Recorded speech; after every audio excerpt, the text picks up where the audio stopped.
L'actualité avec cette phrase qui fait la une, je cite: attaquer une citerne, c'est comme attaquer une femme enceinte. Dites-nous, c'est quand même un crime de la part des auteurs? Absolument, c'est un crime, c'est une métaphore que j'ai utilisée hier soir sur les antennes de TV5 Monde pour décrire un peu, vous faites le côté lâche en réalité de ces attaques qui visent des citernes, parce qu'une citerne, elle est conduite d'abord par un civil et ce qu'elle transporte, c'est pour des pauvres populations civiles, alors que généralement quand on parle du Mali ou quand on parle des actions des groupes terroristes, généralement on a tendance à mettre l'accent sur le fait qu'ils s'en prennent à des forces aguerries, ils attaquent des camps, ils prennent des villes, alors que c'est tout le contraire. Attaquer une citerne, comme je suis d'un milieu où la femme est extrêmement respectée, protégée, vulnérable, et donc j'ai fait cette comparaison uniquement dans ce sens-là pour dire que c'est très lâche de leur part de faire justement de ces citernes-là des cibles. C'est ce qui montre un peu du côté faible et inhumain en réalité de ce groupe terroriste. En tout cas, ça a été compris. Monsieur Achara Toumane, c'est un fait aujourd'hui. Le Mali est victime d'une cabale médiatique de la part des médias occidentaux faisant croire que Bamako est asphyxié. Que dites-vous face à ce montage grotesque, si je peux le dire ainsi?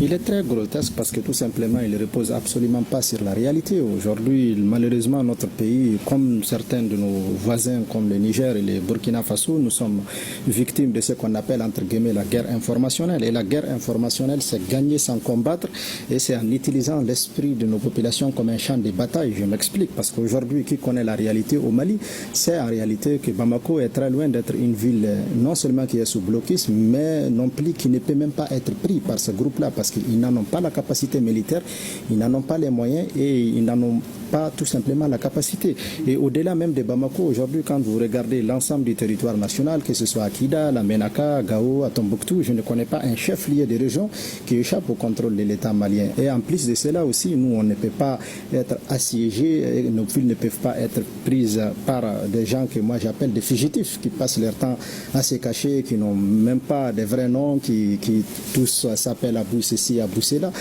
Parce que tout simplement, ce sont des gens en réalité qui sont inconnus du grand public. Quand vous regardez le parcours de ces gens-là, vous allez trouver en réalité que ce sont des individus qui ont un passé très moche en réalité, dans lesquels vous retrouvez beaucoup de choses très sales.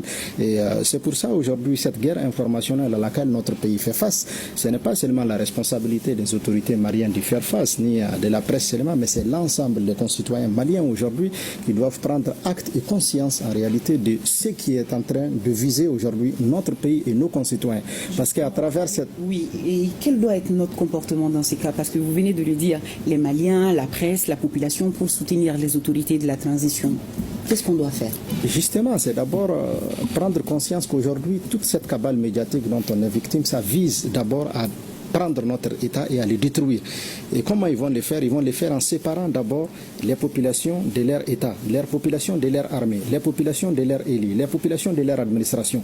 C'est pour cela quand vous regardez l'expression ou le discours de ces groupes terroristes, vous allez toujours trouver qu'ils vont dire que les populations civiles n'ont rien à voir avec ça. Parce que leur objectif, c'est quoi? C'est justement d'exprimer ce doute-là et de créer la confusion, parce que ce n'est que dans le chaos que des organisations comme Al-Qaïda et comme Daesh ont toujours triomphé. Donc on doit faire extrêmement attention à cela. La guerre à laquelle on fait face aujourd'hui, nous le voyons, ce n'est pas qu'avec les armes, il y a la cabale médiatique, il y a la guerre économique, il y a la guerre médiatique, il y a beaucoup d'autres aspects qui sont mis en avant par ces groupes et puis, bon, entre guillemets, tous ceux qui les soutiennent de par le monde.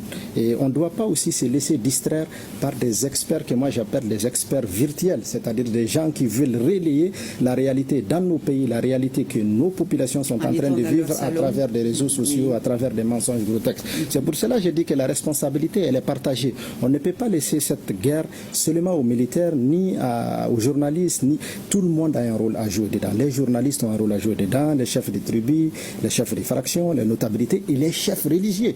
Les chefs religieux, pourquoi? Parce que tout simplement, ce sont des gens qui utilisent les labels religieux pour parler d'un certain djihad, alors que qui connaît le Mali, c'est que c'est un pays majoritairement musulman, pratiquement 90-95%. C'est-à-dire que ce n'est pas un pays dans lequel on doit principalement venir essayer d'islamiser les gens. Nous sommes des musulmans depuis très très longtemps. Mais ça, c'est un combat qui revient aussi à nos chefs religieux. C'est là où je trouve, et sur ce plan-là, nous sommes très en retard. Pendant que ces gens-là sont en train d'endoctriner une bonne partie de notre jeunesse pour les faire croire que c'est l'islam, que c'est le djihad, c'est là où nous aussi, nous devrons justement avoir cette contre-offensive dans le combat religieux pour montrer que ça n'a absolument rien à voir ni avec l'islam, ni avec le djihad. Parce que nous, dans notre société, c'est une société musulmane de très longtemps. La tolérance a toujours existé chez nous. Et quand vous regardez le comportement de ces gens dans les zones qu'ils ont occupées, c'est pour ça que je dis à nos compatriotes du sud du Mali, ce que vous vivez là ou que vous êtes en train de découvrir, nous on le vit depuis plus de 10 ans au nord, au centre du pays. Et quand vous regardez les traces de ces gens-là, ils n'ont absolument rien laissé à envier, c'est-à-dire ni au nord ni au centre du Mali, parce que ce sont des gens qui soumettent les femmes, ce sont des gens qui battent les femmes, ce sont des gens qui ferment les écoles, ce sont des gens qui n'ont absolument rien réalisé. Dites-moi un endroit sur le territoire national ou au-delà même dans les Sahel où ces gens-là un jour ont eu à réaliser un projet quelconque, ni d'une école, ni d'un centre de santé, ni de l'eau, absolument rien. Mais quand vous écoutez ceux qui mènent cette guerre médiatique contre notre pays, vous avez l'impression que ça, ce sont des gens qui sont sains, qui épargnent les civils, qui vont amener un projet de société meilleure. Ils n'en ont absolument pas du tout. Al-Qaïda et Daesh, ce sont des organisations qui ne peuvent triompher que dans le chaos. C'est pour cela aujourd'hui, ils essayent de créer le doute dans nos esprits et dans l'esprit de nos populations pour les séparer de leur armée, pour les séparer de leur administration.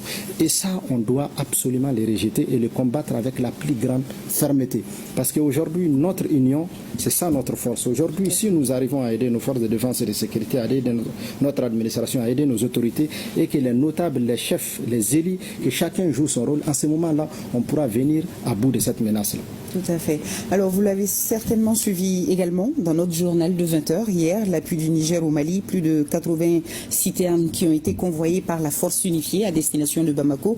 C'est quand même un geste fort de solidarité de la part de l'AES. Un mot par rapport à ça? Absolument, je n'en suis pas du tout surpris. Et je tiens aussi à remercier le président Tchani ainsi que tous nos frères nigériens pour cet acte de solidarité envers leurs frères maliens.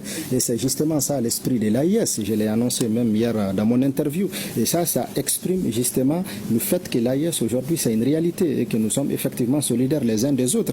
Et comme dans le passé aussi, nous avons été solidaires aussi avec nos frères du Niger et nos frères du Burkina quand ils ont eu besoin de nous. Mais au-delà de cela, l'AES est opérationnel au-delà de la solidarité. Parce qu'aujourd'hui, même sur le plan sécuritaire, aujourd'hui, la force conjointe est opérationnelle. Elle arrive à mener des opérations de haute portée contre des cibles très importantes, notamment dans la zone triple dite des trois frontières, où souvent ce sont des opérations qui sont planifiées entre les trois armées, qui ont des succès énormes. Le Mali peut préparer une opération sur le plan renseignement. Après, vous allez trouver que ce sont des vecteurs aériens nigériens qui décollent de Niamey ou de Tawa pour frapper des cibles dans nos zones. Vice-versa aussi du côté du Burkina. Et sur le plan diplomatique, à l'échelle internationale aussi, nous constatons effectivement que notre diplomatie parle d'une seule voix sur les sujets d'ordre international.